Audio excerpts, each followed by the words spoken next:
করিমপুর থেকে এক টোটো উল্টিয়ে পড়ে যায় সেনপাড়া এক পুকুরে। সেটা হচ্ছে টোটোতে ছিল মাল ভর্তি এক টোটো। সেই টোটো উদ্ধার করা হচ্ছে। দেখতে পাচ্ছি এই যে খড়ির পালাটা রয়েছে, এই খড়ির পালা উল্টিয়ে খড়ির পালা দিয়ে তারপরে পুকুরে পড়ে যায়। আমরা সেই টোটোটিকে দেখানোর চেষ্টা করব, যে টোটোটি তোলা হচ্ছে, যেটা করিমপুর থেকে একেবারে নতিডাঙ্গায় যাওয়ার যে রাস্তা, যে পাঁচগাছির সেই সেনপাড়া গ্রামে একেবারে একটা টোটো উল্টিয়ে পড়ে যায় খালে, আর সেই খাল থেকে উদ্ধার করছে জনসাধারণ। এখনো পর্যন্ত আমরা যে টোটোটি উল্টিয়ে গিয়েছে সেইটা দেখানোর চেষ্টা করব, যে একেবারে করিমপুর থেকে আসলো মাল বোঝায় একটি টোটো, সেইটা সাইড দিতে গিয়ে পড়ে গিয়েছে। আমরা জানবো যে কিভাবে উল্টিয়ে পড়ে গিয়েছে যে মাল বোঝায় এক টোটো। আমরা দেখানোর চেষ্টা করব যে যে সকল স্থানীয়রা তারা উদ্ধার কাজ শুরু করেছে। বলবেন যে কিভাবে উল্টিয়ে গিয়েছিল, বলতে পারবেন? অনেকেই বলতে পারছে না, তো আমরা জানার চেষ্টা করব যে বলুন। আচ্ছা, রোড থেকে কিভাবে খাদে নেমে গেল? বলুন, রোড থেকে কিভাবে নেমে গেল, বলতে পারবেন না? আচ্ছা, অনেকেই বলতে পারছে না। রোড পেছন থেকে একটা টোটো ধাক্কা মারার ফলে এটা ঘটেছে। আচ্ছা, একটি টোটো আসলো, তার সাথে মাল বোঝায় একটি টোটো আসলো, আর টোটোটি আসছিল করিমপুর থেকে একেবারে নতিডাঙ্গা হসপিটাল যাওয়ার রাস্তায় সেনপাড়া গ্রামে একেবারে উল্টিয়ে পড়ে যায় একটি পুকুরে।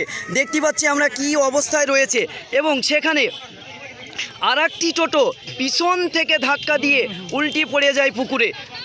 স্থানীয়রা জানাচ্ছে, এবং স্থানীয়দের তত্ত্বাবধানেই কাজ চলছে, এই উদ্ধার কাজ শুরু হয়েছে। তো আমরা দেখানোর চেষ্টা করব সেই উদ্ধার কাজটি এখনও পর্যন্ত সম্পূর্ণ হয়ে ওঠেনি। আমরা যে সমস্ত স্থানীয়রা এসেছে তাদেরকে আমরা দেখানোর চেষ্টা করব। বলুন। এটা মুর্শিদাবাদ জেলার মধ্য গরিবপুর দমকল থানার অন্তর্গত মধ্য গরিবপুর গ্রামের একজন ব্যাগের ব্যবসায়ী করিমপুর হাট থেকে আসছিলেন। ব্যাগের ব্যবসায়ী? হ্যাঁ। কোথা থেকে আসছিলেন? করিমপুর হাট থেকে। আর তিনার বাড়ি কোথায়? ওনার বাড়ি মধ্য গরিবপুরে। মধ্য গরিবপুর, যিনি টোটো চালাচ্ছিলেন? হ্যাঁ। আমরা এখান থেকে জানলাম যে স্থানীয় সূত্রে আপনি কে?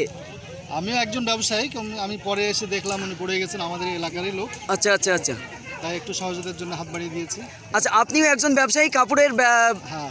কাপড়, আপনি কি কাপড়ের ব্যবসায়ী? হ্যাঁ। আর উনি ব্যাগের ব্যবসায়ী? দিয়ে তো উনি একসাথে আসছিলেন? না, উনি আগে আসছিলেন। আচ্ছা, দিয়ে আপনার গাড়ি? আমার গাড়ি ভালো আছে, আমি তো পরে এসেছি। আচ্ছা, দেখলাম পড়ে আছে, কে পড়ে আছে দেখি, তাই বলে দেখলাম যে আমাদের এলাকারই লোক। দিয়ে উদ্ধার কাজ শুরু হয়েছে। হ্যাঁ। আচ্ছা, আমরা এখান থেকে জানলাম যে টোটো বোঝাই গাড়িতে যেটা ব্যাগ ভর্তি গাড়ি ছিল, যে করিমপুর হাট থেকে ফিরছিল, সেই ব্যাগ ভর্তি গাড়ি উল্টিয়ে পড়ে যায় একেবারে খড়ির পালা টপকিয়ে, খড়ির পালার উপর দিয়ে পড়ে যায়। ওই যে দেখতে পাচ্ছি আমরা খড়ির পালা যেটা সরানো হচ্ছে, আর এখনো পর্যন্ত উদ্ধার কাজ শুরু হয়নি বা প্রশাসনের কোনো তত্ত্বাবধান। বলুন।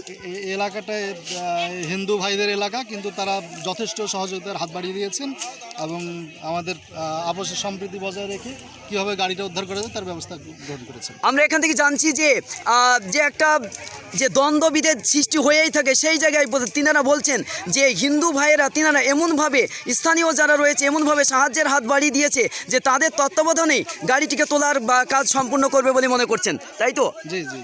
তো তাদের তত্ত্বাবধানে গাড়িটি তুলবে। আমরা আরও দেখানোর চেষ্টা করব যে গাড়িটি কিভাবে তোলা হয়, সেই ব্যবস্থাপনা এখনো পর্যন্ত কি নেওয়া হয়েছে? হ্যাঁ, জি, অবশ্যই নেওয়া হচ্ছে। দড়ি বাঁধা দেখা যাচ্ছে, দড়ি বেঁধে এখানকার স্থানীয় মা বোনেরাও এসে ইত্যাদি দড়ি কেটে সেগুলো সহযোগিতা করে দিয়েছেন। কাঠখড়িগুলো সরিয়ে নেওয়া হচ্ছে, হ্যাঁ, যাতে গাড়িটা সহজে তোলা যায় সে ব্যবস্থা করা হচ্ছে। আমরা দেখতে পাচ্ছি যে দড়ি দিয়ে বেঁধে গাড়িটাকে তোলা হচ্ছে, তারপরে জানাচ্ছে যে খড়িগুলো সরানো হচ্ছে, যে খড়িটা ছিল। আমরা সেটাও দেখানোর চেষ্টা করব, যে পালাটি, যে খড়ি উপর দিয়ে পড়ে যায়, কিভাবে যে পড়ে যায় সেটা এখনও পর্যন্ত ড্রাইভার সেইভাবে বলতে পারছেন না, বা ব্যবসায়ী বলতে পারছেন যে কিভাবে উল্টিয়ে পড়ে যায় গাড়িটা একেবারে খালে। এবং সেই যে খড়ি ছিল সেই খড়িগুলোকে দেখতে পাচ্ছেন সরানোর কাজ চলছে, সমস্তরাই করছে স্থানীয়রা। দাদা, আপনারা কি এইখানকার স্থানীয় কাকা?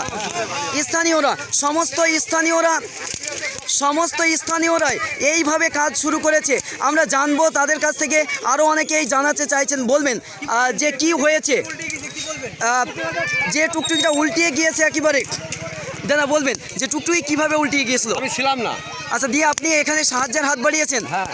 আমরা দেখতে পাচ্ছি এখানে সাহায্যের হাত বাড়িয়েছে তারা, একেবারে যে খালে উল্টিয়ে গিয়েছিল সেই খড়ি দেখতে পাচ্ছি আমরা সরিয়ে এই দিক দিয়ে উদ্ধার কাজ শুরু হয়েছে, যেখানে উল্টিয়ে পড়ে যায় এই যে খড়ির পালা ছিল যেগুলো সরিয়ে রাখা হচ্ছে, এই খড়ির পালার উপর দিয়ে উল্টিয়ে পড়ে যায় সেই খালে গাড়ি উদ্ধার করছে। আমরা এখানে যে সকল ভাইয়েরা টোটো গাড়ি বা বাইক যানবাহন চালিয়ে আসছেন তাদেরকে এইটুকু উপদেশ দিব বা এইটুকু আমরা বলবো যে তারা যেন নিয়ন্ত্রণ না হারিয়ে গাড়ি চালান, তারা যেন নিজে বাঁচে এবং অপরকে বাঁচানোর জন্যে গাড়িকে নিজে নিয়ন্ত্রণ করুন এবং অপরকে বাঁচান, নিজে বাঁচুন এবং নিজে সুরক্ষিত থাকুন, অপরকে সুরক্ষিত রাখুন। এই বলে আমরা দেখানোর চেষ্টা করছি যে আমাদের সেই উদ্ধার কাজটি আবার আমরা দেখানোর চেষ্টা করব। ধন্যবাদ।